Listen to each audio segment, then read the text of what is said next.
But the Turks still ruled over the crossroads of the world, collision point of the imperial ambitions of the European powers. The Middle East, Egypt and the Persian Gulf, was the key to the British hold on her Indian Empire. To keep the Middle East safe from France, Nelson had sunk Napoleon's fleet at the Battle of the Nile. To keep it safe from Russia, Britain had fought the Crimean War. Since its opening in 1869, the Suez Canal had become the direct route linking Britain to India and Australia and New Zealand. And since 1882, the British had been the paramount power in Egypt.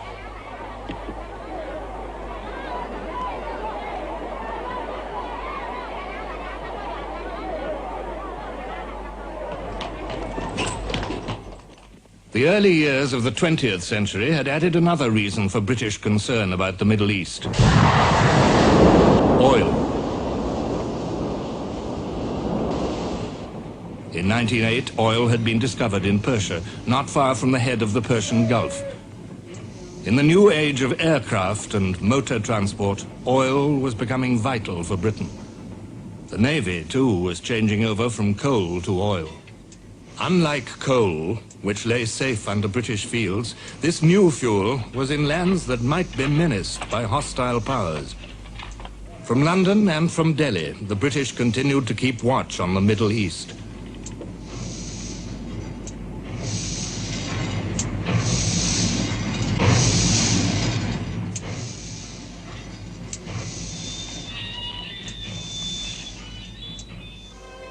The eyes of the German Empire were also fixed on the head of the Persian Gulf.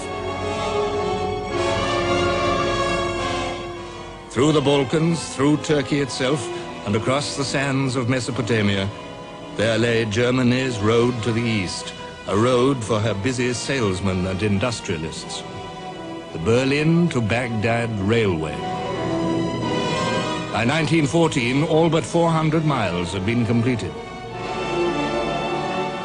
Germany's interest in the Middle East had been proclaimed by the Kaiser's state visit to Turkey and the Holy Land in 1898. His Majesty the Sultan and the 300 million Muslims who revere him as Caliph may rest assured that they will always have a friend in the German Emperor. When the Kaiser visited Turkey again, 19 years later, the war between the nations of Europe had engulfed Turks and Arabs and Jews and Egyptians alike. But he had redeemed his promise. In 1914, Germany gave Turkey the warships Goeben and Breslau to replace two Turkish ships being built in British yards and seized for the Royal Navy. Britain's act of seizure and Germany's gesture of friendship pulled Turkey from neutrality into war. In Constantinople, the crowds were in holiday mood.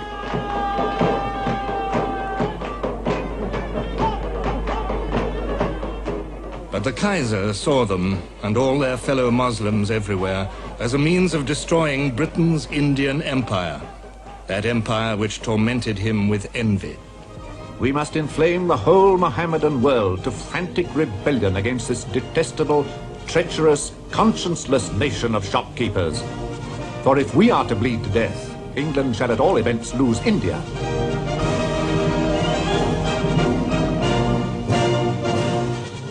Turkey went to war with a German-trained, German-equipped and German-advised army, recruited from some of the toughest fighting stock in the world.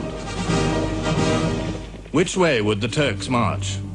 Across the Sinai Desert to the Suez Canal? Down the Tigris and Euphrates to the oil fields of Persia? For the British, the loss of either would have been a catastrophe. In London and Delhi, orders were given. Convoys of troops sailed to parry the Turkish threat. Indians and Australians and New Zealanders to Egypt, British and Indians to the Persian Gulf. The expedition from India landed at the head of the Gulf and marched on to capture Basra, the Turkish port where the great rivers Tigris and Euphrates flowed sluggishly to the sea. The army discovered Mesopotamia, where even the towns were crumbling heaps of mud houses. An Arab proverb said, "When Allah had made hell, he found it not bad enough. So he made Mesopotamia, and added flies. Gradually, a primitive base was built up amid the palm groves of Basra. More troops arrived to share the flies and the dysentery. The oil fields were safe.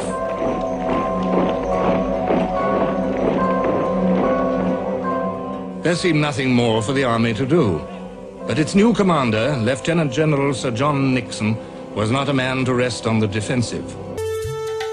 It was a very fractured society.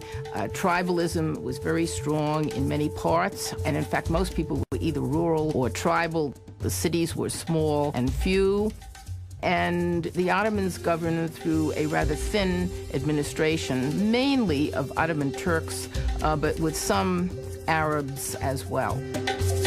And it was Islam, the belief in Islam, Islamic institutions and so on that held it together. Early in the 19th century, the Ottomans imposed central authority over the region. They divided it into 3 administrative districts that would become the forerunner of modern Iraq: Mosul, Baghdad, and Basra. In fact, Basra, near Iraq's only access to the Persian Gulf, was quickly growing into a center for international trade. At the dawn of the 20th century, the Ottomans would have to contend with foreigners who had an eye on their wealth. Everybody knew that sooner or later they were going to find oil across the border in what was then Ottoman Iraq.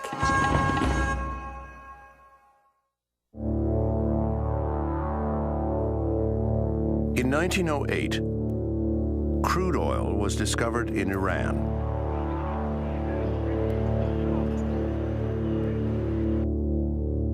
Winston Churchill, Britain's civilian head of the Royal Navy, was convinced that oil, not coal, was the fuel of the future. In 1909, the Anglo-Persian Oil Company was formed to develop the new industry.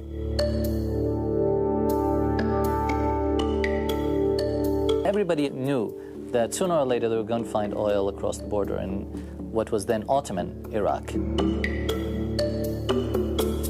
British investments increased, British presence increased, and already there were well-detailed plans to conquer at least the southern part of the country prior to World War I.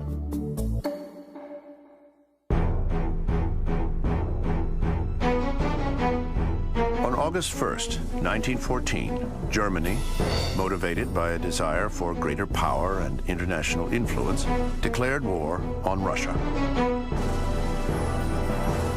World War I was set in motion.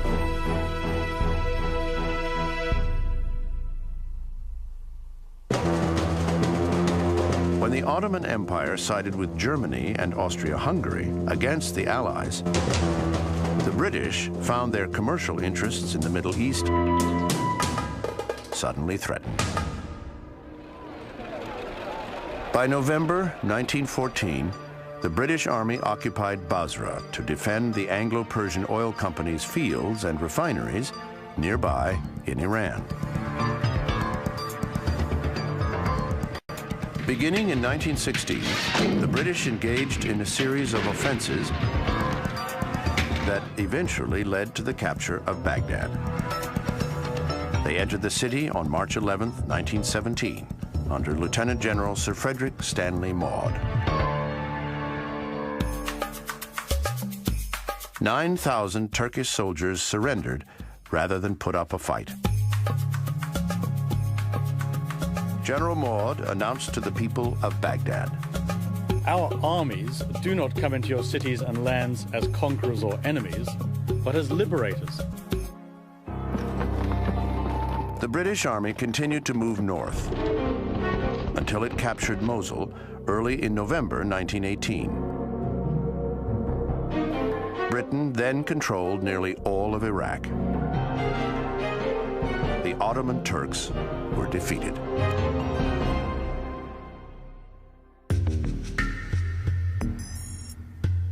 Iraqis and Arabs from other Ottoman provinces in the Middle East hoped their long-held dream of self-rule would finally come true.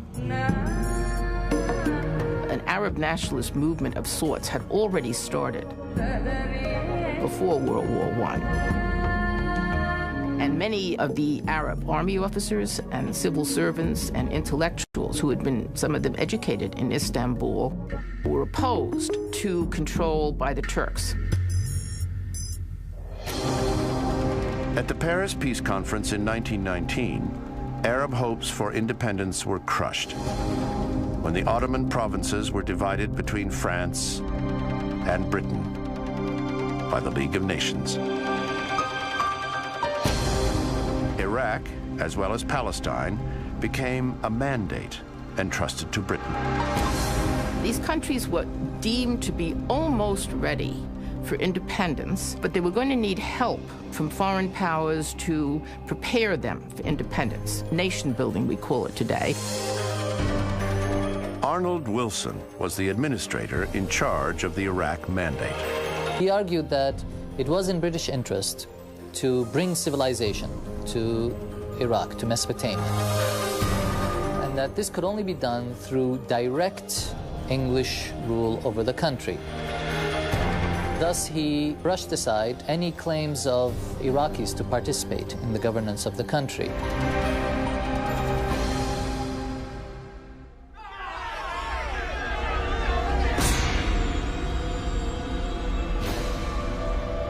Enraged at being shut out of the new government, 100,000 armed Iraqis revolted in July 1920. In the Iraqi view, of course, this is the first national rebellion against British colonialism. It took the British 3 months to crush the rebellion.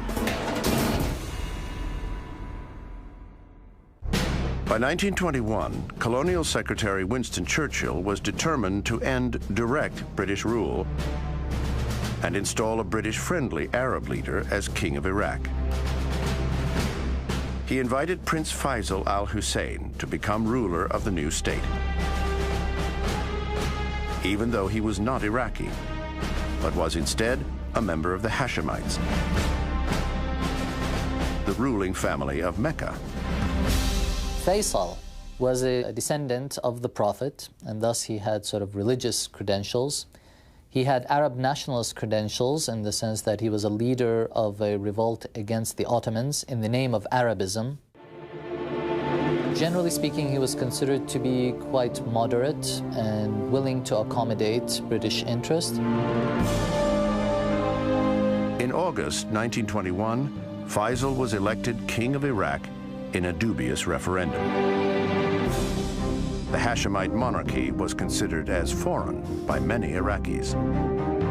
The real problem here was the monarchy was seen as sort of a tool of the British, and it was the mandate itself that generated the opposition. British control could not prevent King Faisal from leading Iraq toward greater freedom.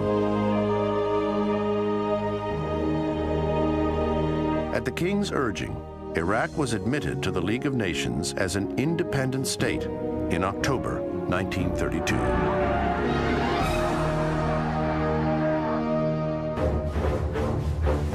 By the late 1940s, many Iraqis were dissatisfied with the pro-British monarchy, which was growing increasingly alienated from society. Peasants were being driven off the land because they couldn't pay the loans that they had borrowed. So landlessness was increasing. The situation in the countryside was one of intense poverty. Oil accentuated the class division. It had been discovered in the city of Kirkuk in 1927. It allowed the government to enjoy a source of wealth that was not dependent on society. It didn't have to pay any attention to taxpayers and their wishes.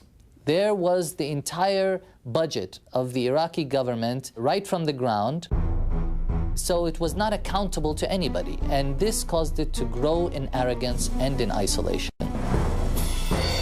Inequality and social misery intensified Arab nationalist and anti-Western sentiments.